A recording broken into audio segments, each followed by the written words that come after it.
بسم الله الرحمن الرحيم.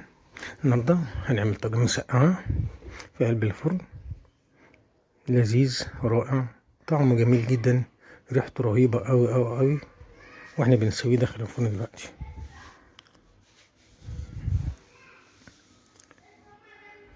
أهم حاجة بقى إن احنا نجهز البتنجان نص قلي زي ما حضراتكم شايفين كده، والفلفل ومكعبات البطاطس. دي مكونات المسقعة مع الصلصة اللي احنا بنعملها. الصلصة اتعملت وحطينا المكونات كلها في قلب طاجن ودخلناهم جوه فرن عشان يبتدوا مرحلة التسوية بالشكل اللي حضراتكم شايفينه داخل الفرن.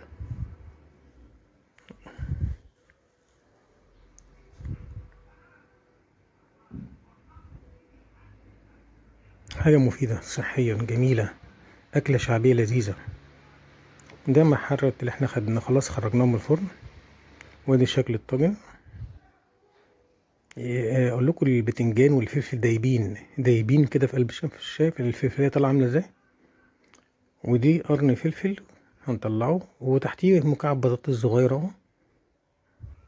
شوف البتنجان بقى اللي احنا عايزين مستوي سايح في قلب الطاجن، ناعم جدا وطعمه روعة.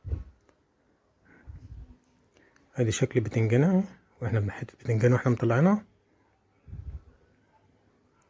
جميل لذيذ وبالهنا والشفا.